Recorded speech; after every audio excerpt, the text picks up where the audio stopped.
নমস্কাৰ বন্ধু বান্ধৱীসকল, আপোনালোকক আমাৰ ইউটিউব চেনেল জ্ঞান প্ৰবাহত স্বাগতম জনাইছোঁ। বন্ধু বান্ধৱীসকল, আজি আমি আমাৰ সকলোৰে পৰিচিত মহাপুৰুষ শ্ৰীমন্ত শংকৰদেৱৰ বিষয়ে কিছু কথা ক'ম। বন্ধু বান্ধৱীসকল, আপোনালোকে হয়তো মহাপুৰুষ শ্ৰীমন্ত শংকৰদেৱৰ বিষয়ে কম বেছি পৰিমাণে সকলোৱে জানে। তেতিয়াহ'লে আহকচোন পলম নকৰি ভিডিঅ'টো আৰম্ভ কৰোঁ।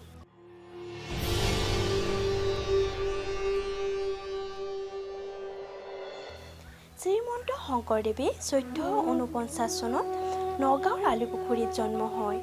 তেওঁ এগৰাকী ধৰ্ম প্ৰচাৰক, সমাজ সংগঠক, সুগায়ক, নৰ্তক, অভিনেতা, কবিৰ লগতে চিত্ৰকৰ আছিল। শংকৰদেৱৰ সৰু অৱস্থাতে পিতৃ মাতৃৰ বিয়োগ ঘটাত বুঢ়ীমাক খেৰসূতীয়ে তেওঁক পালন কৰে। সৰুতে তেওঁৰ পঢ়া শুনাত বিশেষ ধাউতি নাছিল। খেল ধেমালিতে কাল কটোৱা শংকৰদেৱক ১২ বছৰ বয়সত বুঢ়ীমাকে মহেন্দ্ৰ কন্দলী নামে অধ্যাপক এজনৰ তলত নাম লগাই দিয়ে। বিদ্যা শিক্ষা আৰম্ভ কৰিয়ে শংকৰে অ আ ক খ শিকিয়ে ভগৱান শ্ৰীকৃষ্ণৰ ভক্তি বিষয়ত কবিতা কৰতল কমল ৰচনা কৰি সকলোকে অভিভূত কৰে। ইয়াৰ পিছত অধ্যাপক কন্দলীয়ে শংকৰক দেৱ উপাধি প্ৰদান কৰে আৰু সকলোৰে ওপৰত অজা ছাত্ৰ পাতে। তেওঁ এজন ধীৰ স্থিৰ গুণী জ্ঞানী ব্যক্তি হৈ সকলোৰে বিদগ্ধ পণ্ডিত হৈ পৰে। প্ৰায় ১৭ বছৰত শংকৰদেৱে তেওঁক ঘৰলৈ উভতি আহে। ১৪৭০ চনত শংকৰদেৱে প্ৰথম হৰিবৰগিৰিৰ কন্যা সূৰ্যৱতীৰ লগত বিবাহত আবদ্ধ হয়। বিবাহৰ ৩ বছৰ পিছত সূৰ্যৱতীৰ গৰ্ভত শংকৰদেৱৰ এটি কন্যা সন্তানৰ জন্ম হয়। কিন্তু দুৰ্ভাগ্যবশতঃ কন্যাটিৰ ৯ মাহ হওঁতেই সূৰ্যৱতীৰ অকাল বিয়োগ ঘটে। পিছত দুকুৰি ১৪ বছৰ বয়সত সকলোৰে মতৰ সাপেক্ষে শংকৰদেৱে কালিকা ভূঞাৰ কালিন্দীক পুনৰ বিবাহ কৰে।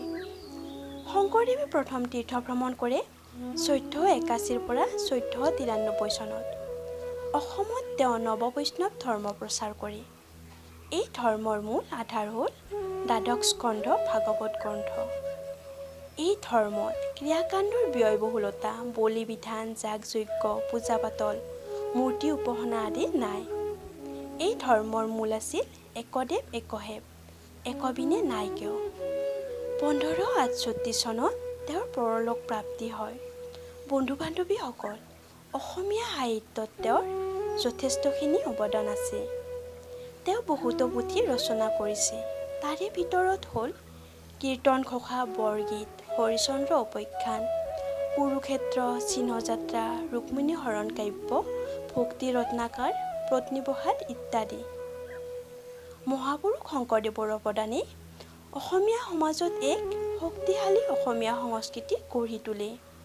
মহাপুৰুষজনে সৃষ্টি কৰা নামঘৰ আৰু সত্ৰ অসমীয়া কৃষ্টিৰ বৰসূতা।